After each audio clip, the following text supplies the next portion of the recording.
Okay, welcome to week 8, our last week of class. As you can see, the final exam and course eval have been posted. There's 2 parts to the final exam, and FYI, the course eval will become available when you complete the final exam module. More on that in a moment. So your task for week 8, in addition to watching this video, is to review for the final exam, review the final exam information as well as the resources, including a practice version of the final exam, complete that exam in 2 parts, and complete the course eval. If you scroll down to the bottom of the home page, here's all our learning materials. You can navigate to the final exam info and resources here. So here's the info. The final exam is due this Friday, end of day, so you have the whole week to prepare and take it. Unlike the quizzes, there's no grace period because the course is over. I need to get these graded and turn the grades in. The final exam is cumulative. It's worth 250 points. It's broken into 2 parts. Part 1 is essentially all the logic stuff, and part 2 is all the rest. Academic integrity. As usual, this exam is open book, open notes, and it's open past quizzes and homeworks. Anything you have completed for this class or anything that is a general resource for the class is open to you. The one thing that you can't use is another human being in any way. So both sharing and receiving answers to the exam would be a violation of academic integrity standards. Importantly, I know I said this at the beginning of the class, I want to say it again, even though it is not a violation of academic integrity standards to be consulting all kinds of resources, you're definitely still going to want to prepare for the quiz.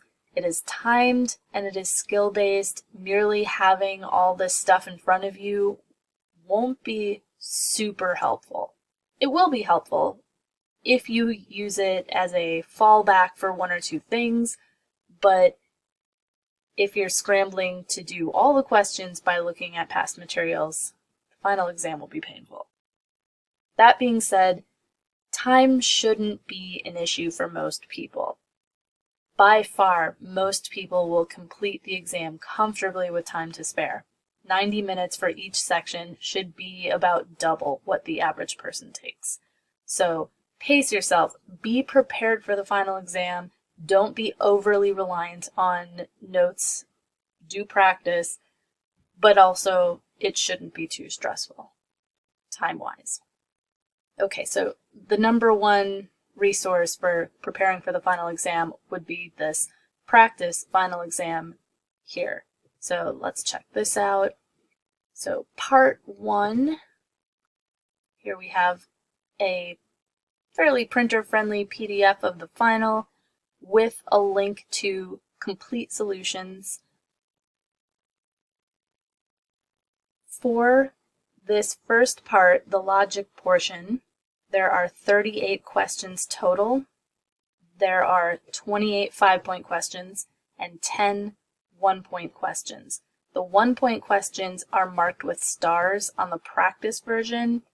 On the Canvas version, it will say 1 point or 5 points.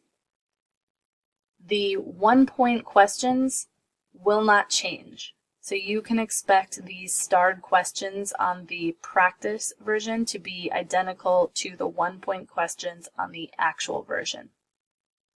The other questions, the 5-point questions, the format will be exactly the same, but the questions themselves will change. For part 2 of the final exam, all the non-logic stuff, there are also starred questions on the practice version, but these are called star RQ, as in reminder questions. These questions will not be on the actual final exam. These are more like a study guide along with the sample questions for the final exam, so only the numbered ones. And again, the format of the questions will be the same, but the questions themselves will change. Another thing to note is that Many of the questions I put on the practice final you've seen before from a quiz or a homework, but the final exam will be almost entirely questions you haven't seen before, so I wouldn't assume that because I've reused some questions. These are just supposed to be samples of the kinds of questions. Hopefully they aren't too similar or too familiar such that this won't be good practice for you, but you can expect brand new questions on the real final.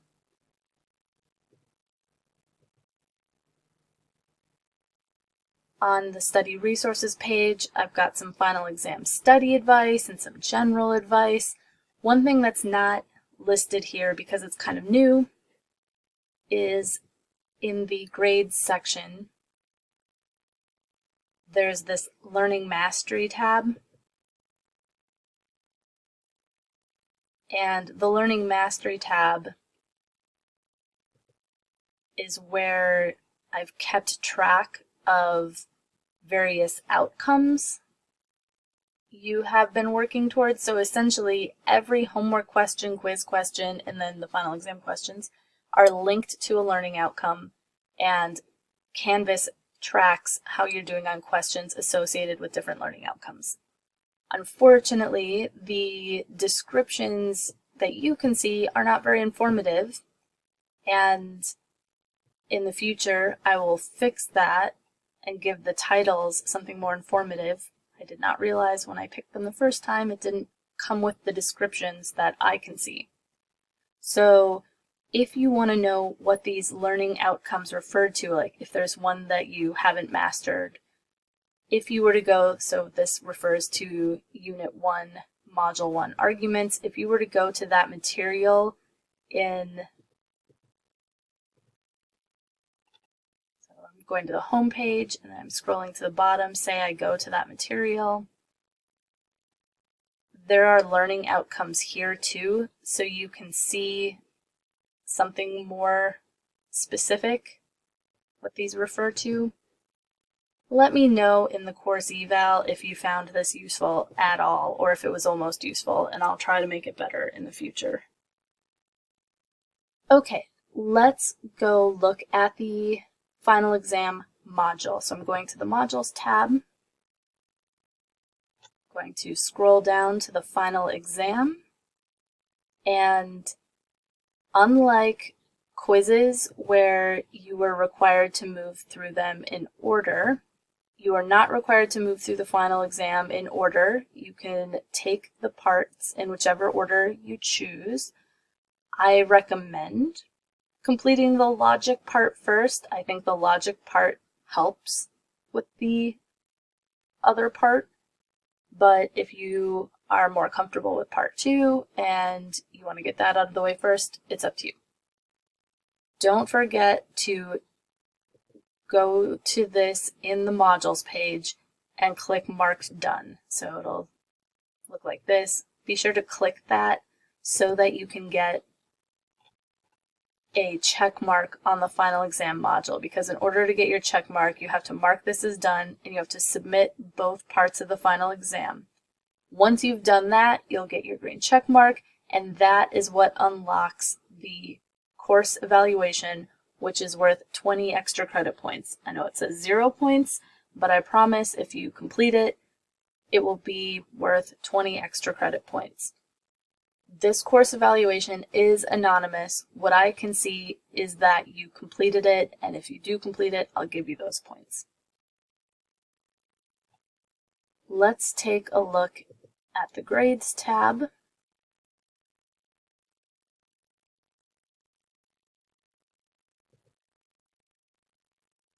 So one thing some people have noticed is that weekly check-ins that you've submitted have been dropped. If you go back to the course syllabus, you'll see that only your top 5 weekly check-ins are counted. You can miss up to 2 without penalty. Weekly check-ins is worth 50 points. Right now mine says 60 because I have it set up to drop 1. As soon as I finish grading the 7th check-in, I'm going to have it drop that second one. This is ultimately a category worth 50 points. So that's why some of your check-ins have been dropped even though you got full credit for those. And you'll also see this little bell with a mark down here that says your instructor is working on grades. That is because I have muted the grades for the final exam. That means when you submit your final exam, you won't be able to see your submitted answers or the correct answers. So it'll essentially be blank until the end of the final exam due date. As soon as Friday 11:59 p.m. rolls around, I will unmute this assignment. Your submission and the correct answers will become available. So if you want to look over your final exam to make sure there aren't any auto grade errors or anything like that, I recommend doing that. I'll also be scrutinizing the exams carefully to make sure there aren't any silly auto grading errors, but feel free to check your own work and to look at the solutions to the questions, and I will be working on grading the final exams as quickly as I can. So hopefully I'll have those graded very, very shortly after that Friday due date when they're released, if not before. I mean, you won't see them until Friday, end of day, when the exam becomes unmuted, but I'm going to try to have them done before that unmuting time. I believe that is all of the week 8 end of semester updates I can think of. If you have any follow-up questions, don't hesitate to send me a remind message or a Canvas message. It's fine. Good luck studying for the final exam, and hopefully the end of the quarter goes smoothly and everyone can finish strong. Okay. Good luck and thank you for a great quarter. I look forward to hearing all of your feedback in the final course eval.